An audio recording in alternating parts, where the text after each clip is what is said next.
আপনি কম খাচ্ছেন, আপনি অনেক হাঁটাহাঁটি করছেন, আপনি ভাত কমিয়ে দিয়েছেন, তবুও ওজন কমছে না, তাই না? শুনুন, সমস্যাটা আপনার না। সমস্যাটা সেই উপদেশের যেটা গত 50 বছর ধরে আমাদের শেখানো হচ্ছে। আজ আমি এমন কিছু গবেষণার কথা বলবো যেগুলো শুনলে আপনার ডায়েট নিয়ে চিন্তাভাবনা চিরদিনের জন্য বদলে যাবে। ভিডিওটা শেষ পর্যন্ত দেখুন, কারণ শেষে আছে আসল সমাধান।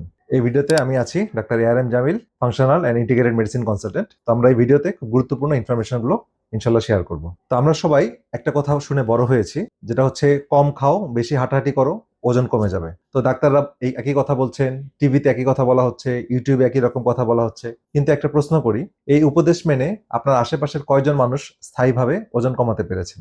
আমেরিকার একটা বিশাল গবেষণায় দেখা গেছে, যাদের ওজন বেশি তাদের মাত্র 37 জনের একজন স্বাভাবিক ওজনে ফিরতে পেরেছেন, যারা এই পদ্ধতিতে চলেন। আর যারা স্থূল বা ওবেস, তাদের সফলতা হার মাত্র 1%। ভাবুন একবার, কোনো ওষুধ যদি 99 ভাগ রোগীর ক্ষেত্রে কাজ না করে, আমরা কি সেই ওষুধ খেতে বলি বা খাই না? তাহলে যেই ডায়েট 99% ক্ষেত্রে ব্যর্থ, সেই ডায়েট আমরা কেন ফলো করব? তো এখন বলি সবচেয়ে চমকে দেওয়া তথ্যটা। আমেরিকায় হাজার হাজার নারীর উপর একটা বিশাল গবেষণা হয়েছিল, যেটার নাম ছিল উইমেন্স হেলথ ইনিশিয়েটিভ। এটা ইতিহাসে সবচেয়ে বড় ডায়েট গবেষণাগুলোর একটি। এই নারীরা প্রতিদিন প্রায় 370 ক্যালোরি কম খেয়েছেন আর শারীরিক পরিশ্রম বাড়িয়েছেন, মানে ঠিক সেটাই করেছেন যা ডাক্তাররা বলেছিলেন। টানা 7 বছর তারা করেছিলেন। তো ক্যালোরির হিসাব অনুযায়ী তাদের বছরে 13 থেকে 14 কেজি করে ওজন কমার কথা। কিন্তু ফলাফলটা কি হলো?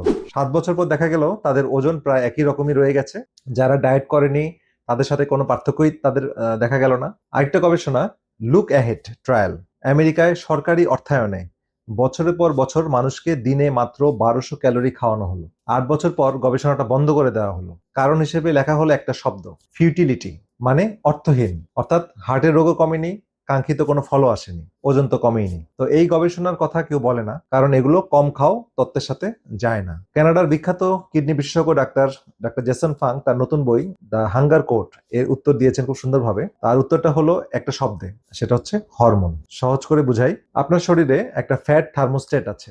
যেমন এসির থার্মোস্টেট ঘরের তাপমাত্রা ঠিক রাখে, তেমনি আপনার শরীর একটা নির্দিষ্ট ওজন ধরে রাখতে চায়। আর এই থার্মোস্ট্যাটের রিমোট কন্ট্রোল কার হাতে জানেন? হরমোনের হাতে, বিশেষ করে ইনসুলিন নামক হরমোনের হাতে। তো ইনসুলিন হলো চর্বি জমানোর হরমোন। ইনসুলিন বেশি থাকলে শরীর চর্বি জমায়, আর কিন্তু চর্বি পোড়াতে দেয় না, চর্বি বার্ন করতে দেয় না। ইনসুলিন যেন একটা তালা, যতক্ষণ তালা লাগানো ততক্ষণ জমানো চর্বি বের হতে পারে না। তো এবার আসল খেলাটা দেখুন। ধরুন আপনি ক্যালোরি কমালেন, কিন্তু খাচ্ছেন ভাত, রুটি, বিস্কুট, চিনি, আর আবার ফ্রিকোয়েন্টলি খাচ্ছেন, বারবার খাচ্ছেন, সারাদিন ধরে এটা করছেন। তখন কি হয়? ইনসুলিন সারাক্ষণ হাই থাকে, অনেক বেশি থাকে ব্লাডে, চর্বির তালা খোলে না। শরীর তখন কি করে? খরচ কমিয়ে দেয়, সবকিছু জমিয়ে রাখে, মেটাবলিজম স্লো হয়ে যায়, আপনার শীত লাগে, ক্লান্ত লাগে, মেজাজ খারাপ লাগে, কিন্তু ওজন কমে না। আপনি কম খাচ্ছেন, কম পোড়াচ্ছেন। এটাই ক্যালোরি ডায়েটের নিষ্ঠুর ফাঁদ। আর এখানেই আসে একটা গুরুত্বপূর্ণ কথা, 200 ক্যালোরির বিস্কুট আর 200 ক্যালোরির ডিম এক জিনিস না। বিস্কুট খেলে ইনসুলিন লাফিয়ে লাফিয়ে বেড়ে যায়, চর্বি জমানোর সিগন্যাল পায়। আর ডিম খেলে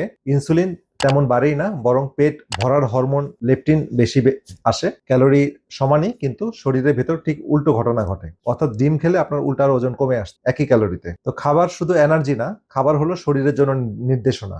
কোনো খাবার বলে চর্বি জমাও, আবার কোনো খাবার বলে চর্বি পোড়াও। তো তাহলে এখন আমাদের করণীয় কি? এখানে 3টা গোল্ডেন রুল ফলো করতে হবে। এক হচ্ছে, আল্ট্রা প্রসেস খাবার বাদ দিবেন। চিপস, বিস্কুট, কোমল পানীয়, প্যাকেটের জুস, হ্যাঁ, এই জাতীয় খাবারগুলো বন্ধ করতে হবে। এগুলো এমন ভাবে বানানো যেন আপনার ক্ষুধা বাড়ে আর ইনসুলিন লাফিয়ে লাফিয়ে বাড়ে। এর বদলে খেতে হবে প্রাকৃতিক খাবার, যেমন ডিম, মাছ, মাংস, শাকসবজি, ডাল। আর 2 হচ্ছে, সারাক্ষণ খাবেন না, খাওয়ার মাঝে লম্বা বিরতি দিতে হবে। কারণ যখন আপনি খান না, ইনসুলিন নেমে আসে, আর তখনই চর্বির তালা খোলে। 3 বেলা যদি আপনি খান, সাথে স্ন্যাক্স গুলো বাদ দেন, এটা করলে শরীর দিনের একটা বড় অংশ ফ্যাট বার্নিং মোডে থাকবে। আর 2 বেলা 1 বেলা খেলে তো আরো ভালো রেসপন্স পাবেন। 3 নাম্বার হচ্ছে, ক্যালোরি না, ক্ষুধা নিয়ন্ত্রণ করুন। কতটুকু খাচ্ছেন তার চেয়ে বড় প্রশ্ন, কি খাচ্ছেন আর কখন খাচ্ছেন। তো মনে রাখবেন, আপনি এতদিন ব্যর্থ হননি, আপনাকে ভুল ম্যাপ দিয়ে সঠিক ঠিকানায় পৌঁছাতে বলা হয়েছিল।